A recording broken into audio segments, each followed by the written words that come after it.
Ridha Allah subhanahu wa ta'ala adalah salah satu dari sifat. Nabi SAW mengatakan, laisa lil mu'min ayyudhilla nafsahu. Mukmin itu jangan sampai menghinakan diri. Sejarah hamba yang Allah sebutkan dalam Al-Quran, di antara tujuan besarnya adalah agar menjadi pelajaran.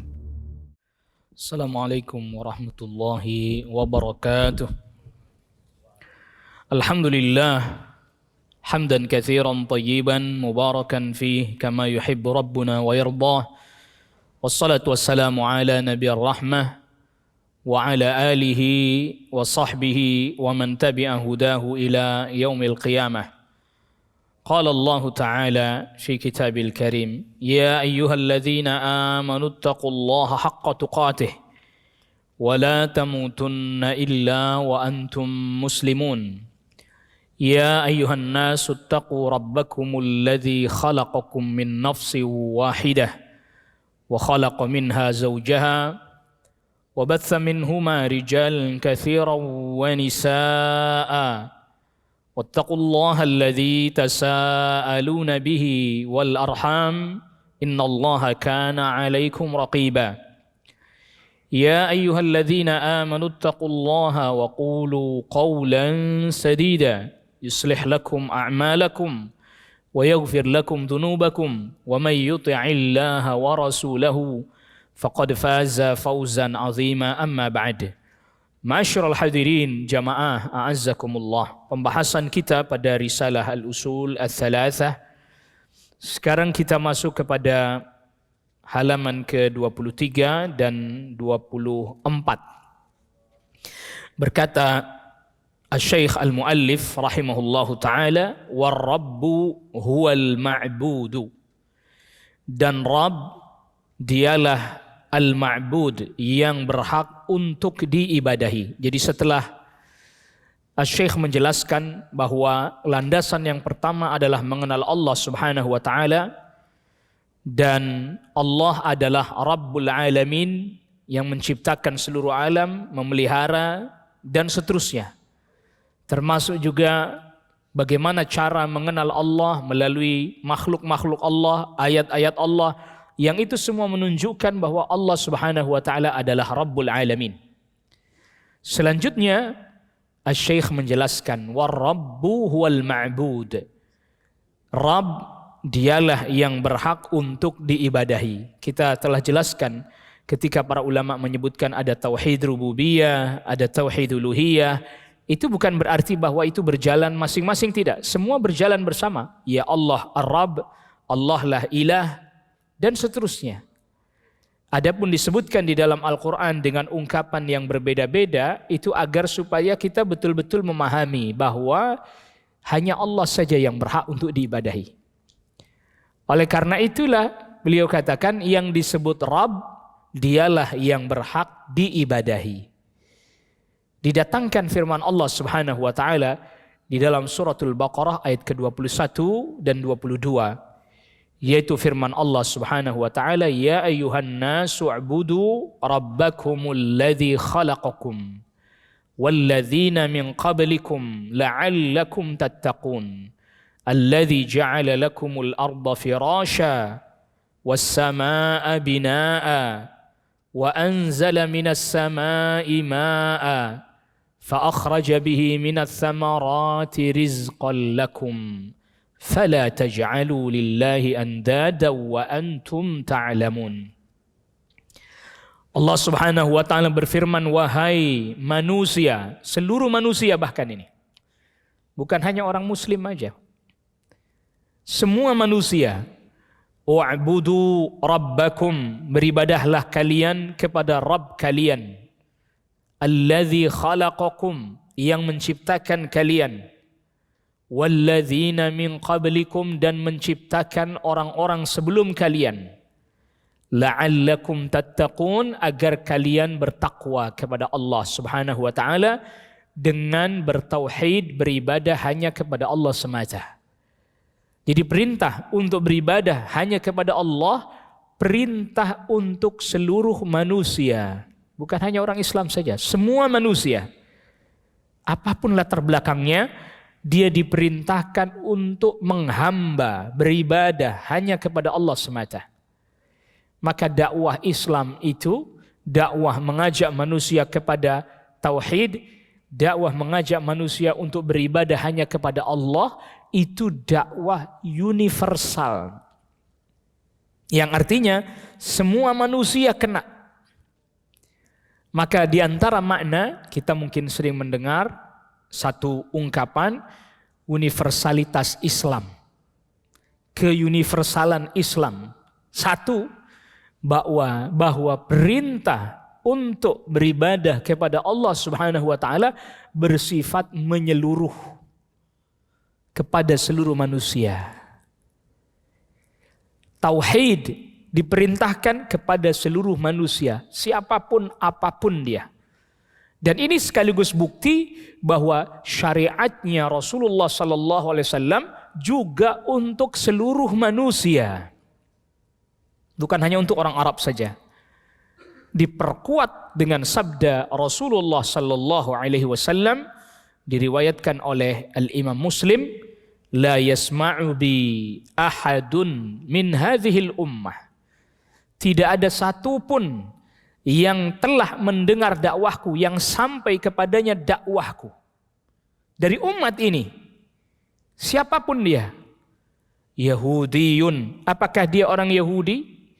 Au Nasraniyun, atau dia orang Nasrani? Thumma lam yu'min bima ursiltu bih, lalu dia tidak beriman dengan apa yang aku bawa, termasuk dakwah yang dibawa Rasulullah SAW, tauhid. Illa kana min ahlin nar, melainkan dia pasti termasuk penduduk neraka.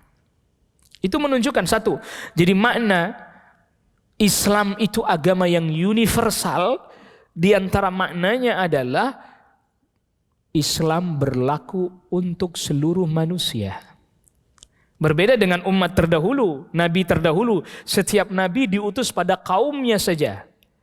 Nabi Lut diutus pada kaumnya saja, kaum Sadum. Nabi Isa alaihissalam diutus pada kaumnya saja, Bani Israel saja. Tidak berlaku untuk yang lain. Bahkan di Bani Israel saja ada beberapa nabi, beberapa rasul yang nyaris bersamaan waktunya, seperti Nabi Isa alaihissalam, Nabi Yahya alaihissalam, sama-sama di Bani Israel. Tetapi diutusnya Rasulullah SAW untuk seluruh manusia. Maka tauhid, beribadah hanya kepada Allah, yang merupakan inti dakwahnya Nabi SAW, dan itu melanjutkan dakwahnya seluruh para nabi dan rasul sebelumnya. Tauhid yaitu kepada seluruh manusia. Beribadahlah kalian kepada Rabb yang menciptakan kalian, orang-orang sebelum kalian, agar kalian bertakwa. Bahkan di ayat ke-22 dipertegas lagi.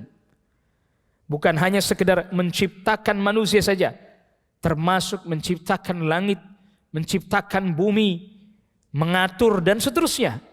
Alladzi ja'ala lakumul arda firasya. Dia juga yang menjadikan bumi sebagai hamparan, sejauh mata memandang. Oleh karena itu para ulama katakan ayat ini tidak bisa dijadikan dalil akan bahwa bumi itu datar. Karena yang dimaksud firasya, sejauh mata memandang. Dan kemampuan kita memandang terbatas. Was-samaa'a binaa'a, Allah ciptakan langit dan Allah jadikan langit sebagai atap yang menaungi kita. Wa anzala minas samaa'i maa'a, lalu kemudian Allah turunkan dari langit, as-sama yang dimaksud sini di atas, dari atas. Allah turunkan air hujan. Tentu air hujannya dari awan-awan mendung-mendung itu. Dan bukan berarti Allah Subhanahu wa taala, perhatikan, bukan berarti Allah Subhanahu wa taala tidak maha kuasa menciptakan air di dalam awan tersebut. Bukan berarti Allah tidak maha kuasa, Allah maha kuasa. Di antara sebab kauni, kan kita pelajari, dalam pelajaran kita ada sebab kauni. Namanya sebab kauni itu sebab yang masih bisa kita deteksi dengan nalar kita. Air sungai, air laut menguap, yang lalu kemudian dia disimpan di awan, yang kemudian jadi mendung dan seterusnya. Ini namanya sebab kauni. Itu sebatas yang kita ketahui. Tetapi bukan berarti Allah Subhanahu wa taala tidak maha kuasa menciptakan air di dalam awan itu tanpa harus menunggu proses penguapan. Yang harus kita pahami. Memang itu sebab kauni, bisa diteliti. Tapi bukan berarti Allah tidak maha kuasa untuk mendatangkan hujan langsung tanpa melalui proses itu. Allah maha kuasa. Oleh karena itu tatkala ada air hujan turun, Rasul sallallahu alaihi wasallam pertama kali hujan setelah sekian lama tidak turun hujan, Rasul sallallahu alaihi wasallam keluar lalu membuka sebagian pakaiannya agar tersentuh air hujan itu. Para sahabat bertanya, kenapa Anda melakukan hal tersebut wahai Rasul? Perhatikan apa kata Rasul sallallahu alaihi wasallam. Innahu kana haditha ahdin bi rabbih, atau innahu hadithu ahdin bi rabbih. Ini air hujan baru saja datang dari Rabbnya. Jadi kita juga tidak mengingkari bahwa Allah maha kuasa menciptakan air hujan di dalam awan tersebut, mendung yang kemudian menurunkan hujan tanpa harus melalui prosesnya. Tetapi proses kauni yang kita pelajari itu pun terjadi. Itu pun terjadi. Namun tidak boleh dengan sebab itu kita menafikan bahwa Allah maha kuasa menciptakan air di dalam awan-awan tersebut yang kemudian jadi mendung, lalu kemudian Allah turunkan hujan. Allah perintahkan malaikat untuk menggiringnya di negeri, di tempat yang Allah kehendaki. Dan itu tidak bisa ditolak ketika Allah Subhanahu wa taala menghendaki hal tersebut. Wa anzala minas samaa'i ma'a, dan Allah yang turunkan dari langit, maksudnya dari awan-awan itu, hujan. Lalu kemudian dengan sebab itu fa akhraja bihi minas samarat rizqan lakum. Dengan sebab air hujan diserap tanah, lalu kemudian dengan sebab itu Allah keluarkan buah-buahan. Rizqan lakum, sebagai rizki bagi kalian. Sebagai makanan bagi kita buah-buahan itu. Mau itu buah-buahan seperti yang kita ketahui, umbi-umbian dan seterusnya semuanya. Kita makan, jadi makanan bagi kita. Jadi rizki bagi kita. Oleh karena itu, yang namanya satu negeri dengan jenis tanah tersendiri, maka dia pun menghasilkan buah-buahan yang juga sesuai dengan tanah di negeri itu. Mungkin kalau istilah kitanya buah-buahan lokal. Itu adalah buah-buahan yang memang sesuai dengan jenis tanah yang ada di negeri kita. Ibnu Khaldun di dalam muqaddimatnya menyebutkan bahwa karakter satu kaum, karakter satu penduduk itu satu berdasarkan tempat di mana mereka tinggal. Letak geografis itu berarti mempengaruhi banyak hal. Mempengaruhi satu, jenis tanahnya. Kedua, udaranya. Lingkungannya. Plus termasuk makanan-makanan yang ada di negeri tersebut. Memiliki corak yang berbeda-beda karena memang jenis tanah yang berbeda, karakter tanah yang berbeda, akhirnya menghasilkan buah-buahan juga beda. Sebut saja misalnya satu buah apel misalnya contoh. Berapa banyak jenisnya.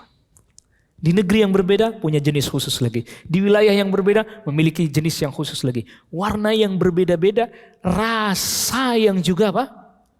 Berbeda-beda. Allahu Akbar, lihat. Rizqan lakum, sebagai rizki bagi kalian. Itu karena tanahnya berbeda. Maka kalau kita misalnya mendengar buah-buahan surga, tanah surga tidak sama dengan tanah sini. Udara di surga tidak ada polusi. Iya kan gitu. Air yang ada di surga beda dengan air yang ada di kita. Dan seterusnya. Maka dia pun menghasilkan kualitas buah makanan yang terbaik. Tak sama. Bahkan beda wilayah, beda daerah, spesies hewaninya, faunanya, floranya beda-beda, faunanya juga apa? Beda-beda. Allahu Akbar. Coba ikan di lautan yang berbeda, berbeda juga jenisnya. Di sungai yang berbeda, berbeda pula jenis-jenisnya. Kalau di sungai-sungai seperti yang kita miliki, di rawa-rawa yang kita miliki, sungai-sungai yang kita miliki, kita tidak nemu salmon. Susah. Kecuali ada orang yang sengaja ternak mungkin itu. Itu pun saja mungkin ada beberapa kesulitan-kesulitan. Kita nemunya gabus, mah. Loh, beda sudah. Beda itu, lihat. Allahu Akbar. Beda udah, beda. Beda wilayah, beda ini, beda itu. Sungai Amazon, piranha misalnya. Beda-beda. Jadi beda jenis air, beda hewannya, beda tumbuhannya, beda juga secara fisik manusianya, warna kulitnya berbeda, tabiat karakternya berbeda, dan seterusnya beda. Allahu Akbar. Nggak ada yang sama, berbeda. Ini merupakan ilmu yang bisa diteliti. Tadi letak geografisnya, jenis tanahnya, udaranya, dan seterusnya. Nggak usah lah begitu, Pak. Orang-orang pegunungan nggak usahlah sampai luar negeri. Kita di negeri kita saja, dalam negeri saja, orang yang tinggal di pegunungan dengan tanah yang cenderung subur, warnanya pun kemerahan dan seterusnya, tumbuhan mudah tumbuh dan seterusnya, sama orang yang tinggal di wilayah-wilayah pesisir-pesisir pantai, tanahnya berpasir, udara asin dari lautan, panas luar biasa dan seterusnya. Coba ketemu. Berbeda. Karakternya beda. Dan seterusnya. Itu tadi. Itu ada perbedaan-perbedaan yang semisal seperti itu. Tapi itu namanya perbedaan-perbedaan kauni. Perbedaan-perbedaan yang bersifat natural. Itu justru memperkaya. Nah, itu yang kemudian diistilahkan memperkaya hazanah kita itu. Lita'arafu. Ya ayuhan nas, inna khalaqnakum min dzakari wa untha. Wahai manusia, kami ciptakan kalian dari laki-laki Adam, dari perempuan Hawa. Wa ja'alnakum syu'uban wa qabaila. Dari dua ini dijadikan bersuku-suku, berbangsa-bangsa. Lita'arafu, agar kalian saling mengenal satu dengan yang lain. Ini menunjukkan apa? Hazanah. Ini wilayahnya rububiyah. Artinya wilayah rububiyah, perbedaan ini perbedaan natural, kauni, tak bisa dihindarkan, pasti terjadi. Beda tabiatnya, beda bahasanya, beda warna kulitnya, beda kebiasaannya, termasuk tadi jenis-jenis makanannya. Tak sama satu dengan yang lain. Buahnya beda, menghasilkan juga pola kehidupan, tabiat, karakter yang berbeda satu dengan yang lain. Tetapi ini tidak ada masalah. Tetapi yang terpenting adalah semuanya tunduk, taat, ibadah kepada Allah dan tidak menjadikan sekutu bagi Allah Subhanahu wa taala. Maka Allah tutup ayat ke-22 dengan firman-Nya, "Fala taj'alu lillahi andada wa antum ta'lamun." Maka jangan kalian menjadikan tandingan, sekutu bagi Allah padahal kalian tahu. Tahu apa? Enggak ada yang mencipta bersama dengan Allah. Tidak ada yang menghamparkan bumi melainkan hanya Allah. Tidak ada yang menjadikan langit sebagai atap melainkan hanya Allah. Tidak ada yang kuasa menurunkan hujan ataupun menahan hujan melainkan hanya Allah semata. Itu enggak diserahkan kepada siapapun. Bahkan kepada malaikat aja enggak diserahkan soal masalah turun hujan, enggak. Malaikat yang dikendalikan, diperintah oleh Allah Rabbul Alamin. Sedangkan kalian tahu bahwa tidak ada yang bisa menumbuhkan buah-buahan atau hasil bumi yang kemudian menjadi pangan, menjadi rizki bagi kita, kecuali hanya Allah. Itu berarti tidak ada yang berhak diibadahi melainkan hanya Allah Subhanahu wa taala saja. Oleh karena itu, Al-Imamul Hafidz Ibnu Katsir di dalam tafsirnya memberikan penjelasan ringkas tentang ayat ini yang kemudian dikutip oleh penulis kitab ini. Apa kata Imamul Hafidz Ibnu Katsir rahimahullahu taala di dalam kitab tafsirnya, tafsir Al-Imamul Hafidz Ibnu Katsir, "Al-khaliqu li hadhihi al-asya' huwal mustahiqqu lil ibadah." Kita terjemahkan bebas. Zat yang menciptakan segala sesuatu yang disebutkan di dalam ayat ini berarti hanya dialah yang berhak untuk diibadahi. Selainnya tidak. Malaikat tidak mencipta. Manusia tidak juga. Walaupun itu nabi, walaupun itu rasul. Jin juga tidak. Maka berarti yang selain Allah Subhanahu wa taala tidak berhak diibadahi. Penjelasan yang ringkas. Ungkapan yang sederhana dari Al-Imam Al-Hafidz Ibnu Katsir, tapi memiliki kandungan makna yang begitu sangat kuat lagi mendalam. Yang menciptakan semua ini berarti hanya dialah yang berhak diibadahi. Yang selain itu tidak. Siapapun, apapun dia. Bahkan tadi kita sudah katakan, walaupun itu nabi, walaupun itu rasul sekalipun. Bahkan walaupun itu malaikat sekalipun. Apalagi jin, apalagi manusia biasa. Yang bukan nabi, lagi bukan rasul. Tidak berhak untuk diibadahi. Maka di pertemuan pekan lalu kita sudah sebutkan satu kaidah. Kaidah penting yang mesti kita ingat terus, kita catat. Bahwa tauhid rububiyah adalah dalil akan tauhid uluhiyah. Kalau dia bisa mencipta, kalau dia mengatur jagat raya ini, kalau dia yang mengatur hujan, kalau dia yang menumbuhkan tumbuh-tumbuhan, maka berarti dialah ilah, dialah yang berhak diibadahi. Dan itu tidak ada bisa melakukan itu semua melainkan hanya Allah Subhanahu wa taala semata. Lalu kemudian selanjutnya pada halaman ke-25 Asy-Syaikh rahimahullahu taala mulai menjelaskan kalau sebelumnya atau di halaman sebelumnya di halaman 23 24 Asy-Syaikh telah jelaskan bahwa yang berhak diibadahi adalah Ar-Rabb. Selain Ar-Rabb enggak berhak untuk diibadahi. Maka selanjutnya mulailah Syekh menjelaskan tentang apa itu yang dimaksud dengan ibadah dan macam-macam ibadah. Di sini langsung menyebutkan macam-macam ibadah.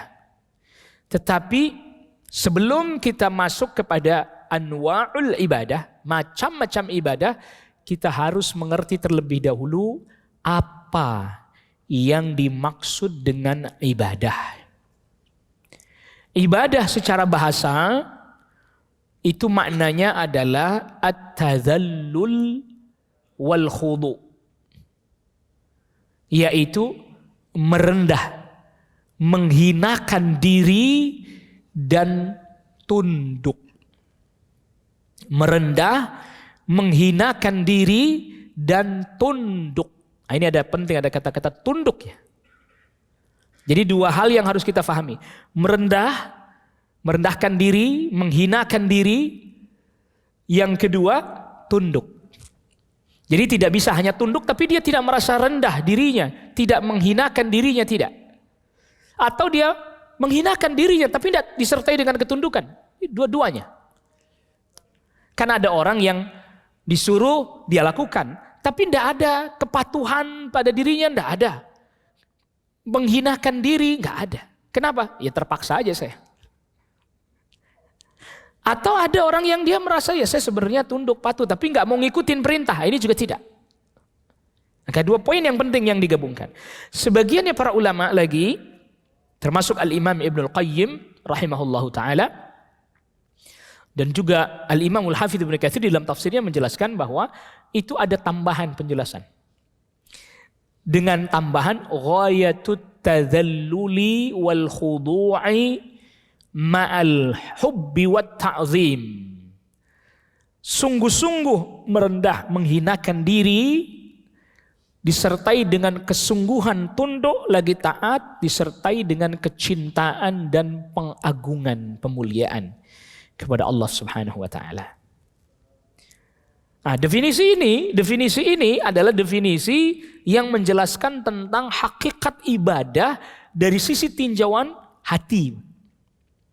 Kepatuhan yang disertai dengan ketundukan, disertai dengan merendah, disertai dengan kecintaan, disertai dengan pemuliaan. Itu ibadah.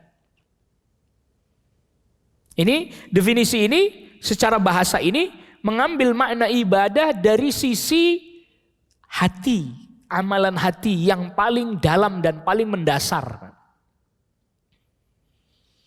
Adapun definisi yang lain di antara para ulama ada yang memberikan definisi seperti yang disebutkan oleh Syekhul Islam Ibnu Taimiyah di dalam Al-Ubudiyah, itu mencakup semuanya termasuk perbuatan-perbuatan zahir. Oleh karena itu Syekhul Islam Ibnu Taimiyah sebutkan bahwa yang namanya ibadah itu adalah ismun jami', satu sebutan yang mencakup likulli ma yuhibbuhu Allah Ta'ala wa yardah, segala sesuatu yang dicintai diridai oleh Allah. Minal aqwal, berupa ucapan, wal af'al, dan perbuatan, adh-dhahirah wal batinah, yang zahir dan yang batin. Jadi ucapan itu ada kalanya satu, ucapan hati, dua, ucapan lisan. Sebagaimana perbuatan itu ada dua, perbuatan hati, perbuatan badan.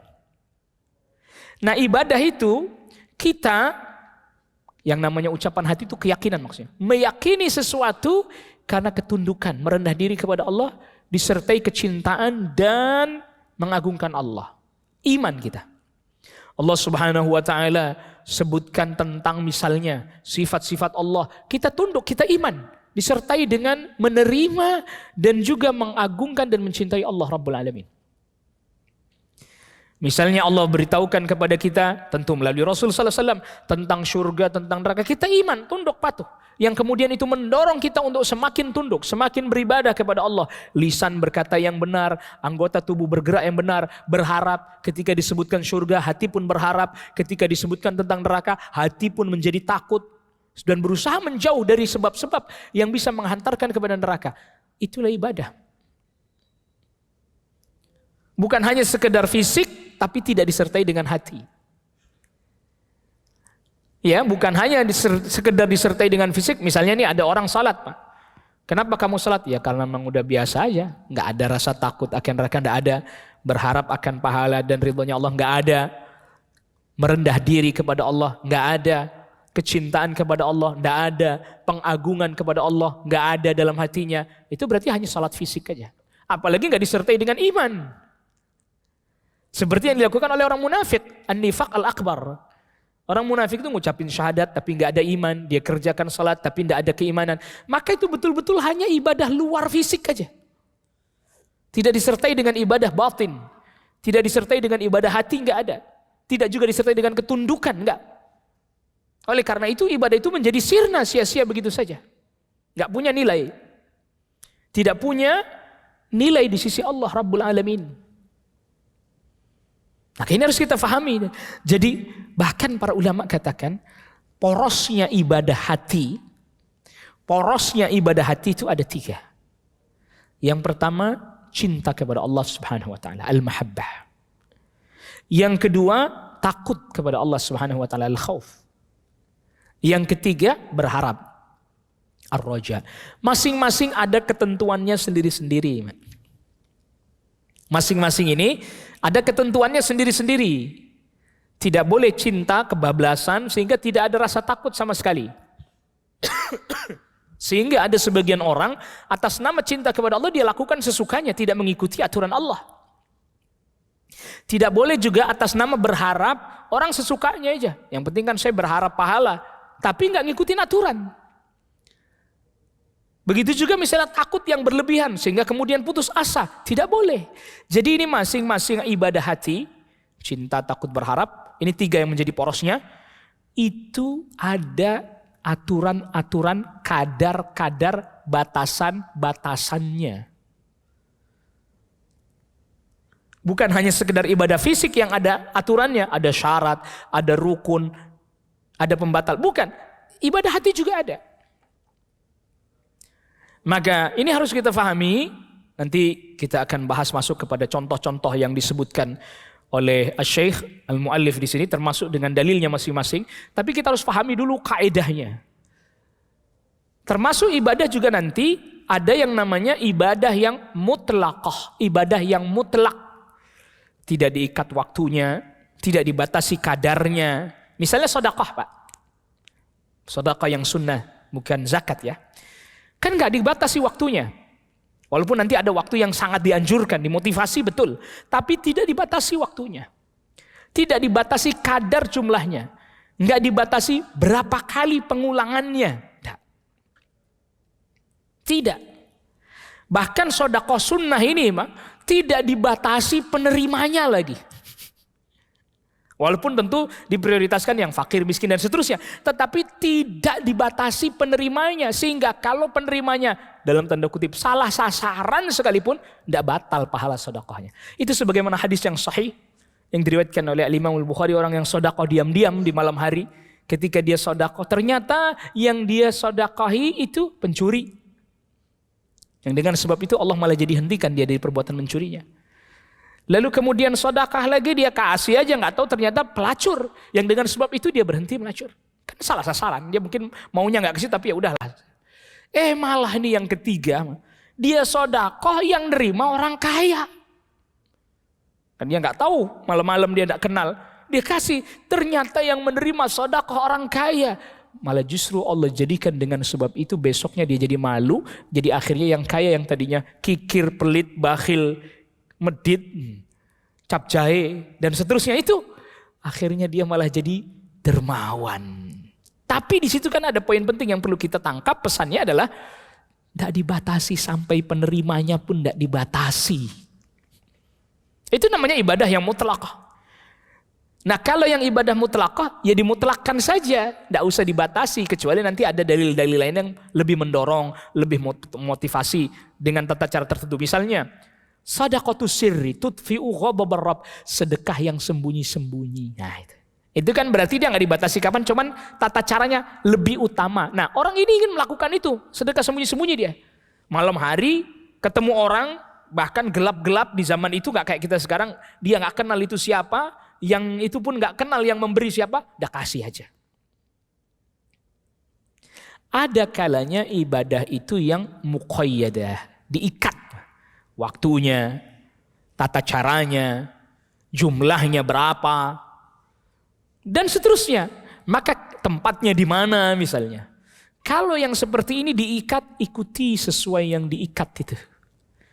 Walaupun cuma sedikit disebutnya oleh Rasulullah SAW, kita cukupkan dengan yang itu saja. Kalau di tempat yang diikat itu, namanya muqayyadah. Jadi ibadah ditinjau dari sisi di mana di anggota tubuh kita melakukannya. Ada ibadah yang zahirah, nampak. Ada yang ibadah yang batinah. Atau dibagi juga ada yang ibadah ucapan, ibadah anggota badan perbuatan, ibadah hati.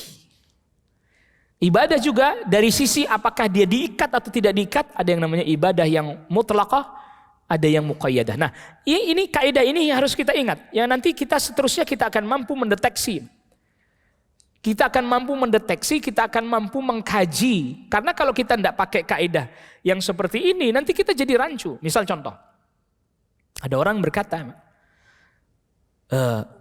bolehkah, misalnya ini ada orang bertanya, bolehkah orang berdoa ketika sujud? Karena ada sebagian orang beranggapan nggak boleh ngucap, dia ucapkan di dalam hati doanya, Pak. Tidak diucapkan di lisan, tapi di dalam apa? Hati. Itu namanya berharap, Pak, bukan doa. Kalau di dalam hati namanya apa? Roja, berharap. Anda minta ini, Anda berharap diberikan ini, Anda berharap dijauhkan dari ini, itu namanya berharap.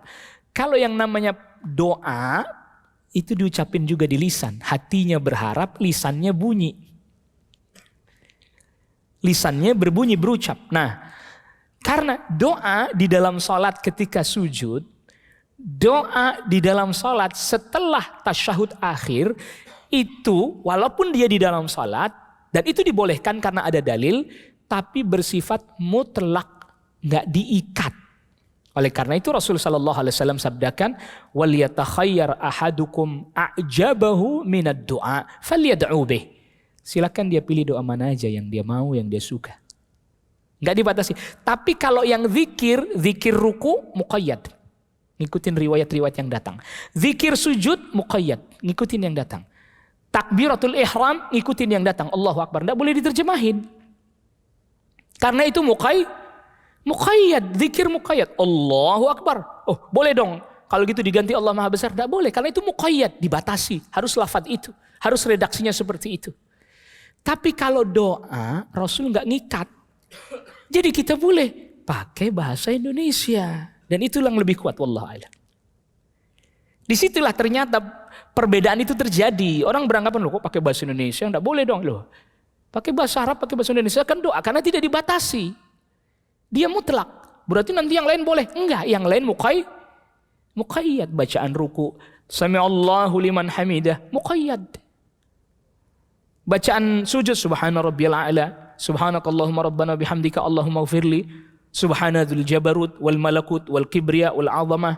Subuhun kudusur rabbul malaikatu. Dibatasi. Ada riwayat-riwayatnya. Udah ambil riwayat itu dengan beberapa macam bentuknya. Maka tidak bisa disamakan antara berdoa ketika sujud dengan ketika sebelum salam setelah tasyahud akhir. Tasyahud akhirnya muqayyad. Bacaan tasyahud akhirnya apa? Muqayyad. Bacaan salawatnya bahkan udah lafadznya itu aja. Rasul nggak katakan baca aja sesuka kalian, tidak. Salamnya muqayyad. Assalamualaikum warahmatullahi wabarakatuh. Assalamualaikum warahmatullahi wabarakatuh. Assalamualaikum warahmatullahi wabarakatuh. Assalamualaikum warahmatullahi. Muqayyad. Tapi yang doanya Rasul lepas mutlak.